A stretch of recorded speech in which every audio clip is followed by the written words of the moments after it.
shout some arts and become a big A.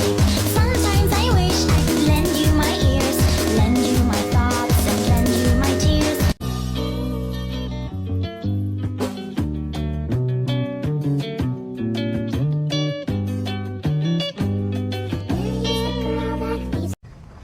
Why does everyone always look at you that way? What is this? Doesn't want to ask. Oh my god, the best. I love her so much. She's my actual sister. She's so funny. I love that bitch so much. What was that defining moment in your relationship where you're like, okay, I'm friends with you forever? I mean, we've been through so much together. There have been times where, like, we'll be anxious or something and I'll be like, bitch, let's go. I was like, we're cute as f***. Let's just nail this and get out of here. Like, let's go, you know? And, like, we've just been there for each other. Like, really, actually, like, on some real shit. She'll reach out and blah, blah, blah. If she sees something going on, like, she'll, you know, we take care of each other. It's cool. It's, like, it's super hard to find people like that. You turn me inside out and then you walk the outside in. You spin me all around and you ask me not to spin. You say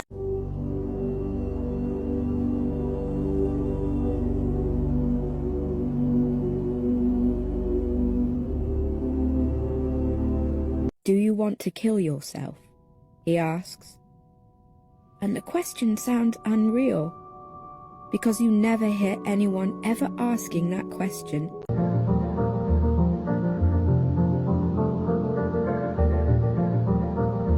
I don't know about everyone else, but I miss the old cat. You know, the one who had a sense of humor and wasn't a fucking cunt? I knew there was something up with this artist, because whenever they drew a situation out, I noticed that it always lacks nuance. In this situation, Green is confused by Red's actions.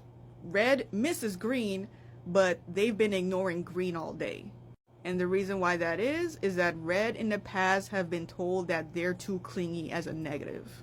And this is the part where it lacks nuance.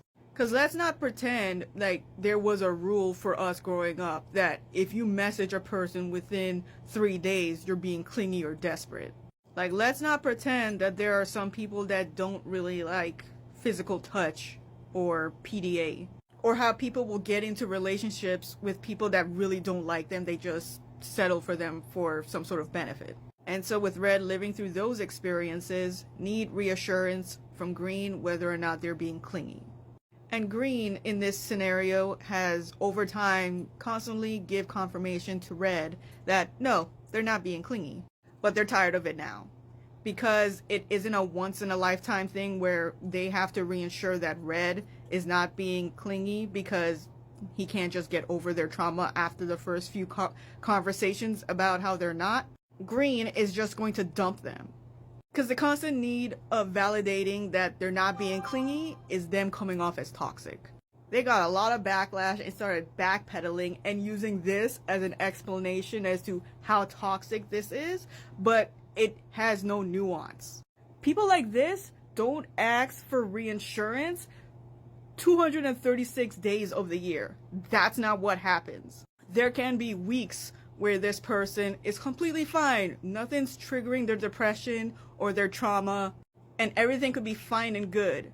But sometimes throughout the year, their trauma does catch up with them and they need reinsurance on whether or not they're not being a problem to the people around them. Like, that's going to happen when you're with someone that's been through things. It's not smooth sailing where you're not being inconvenienced by your significant other's bad day.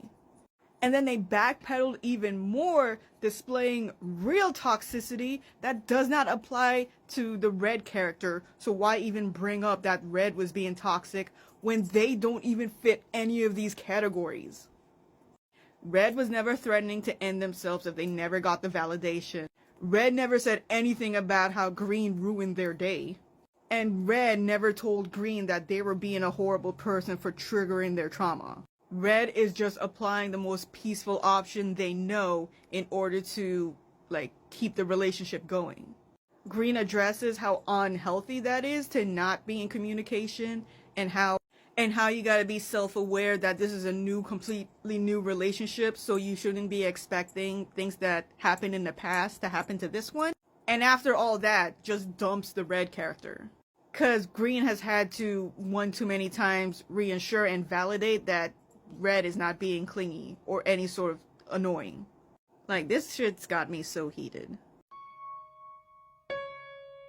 Guys, I can't do this! Hey, Bear.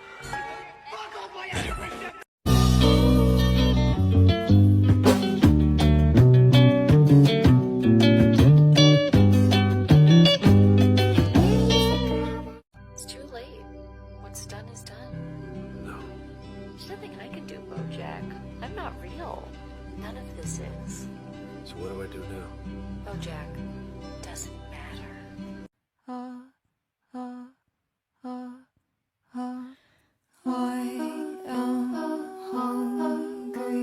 Gives me fucking mental illness. Foaming at the mouth like I put a fucking mental in it. Get your ass off Twitter cause it gives you fucking mental illness.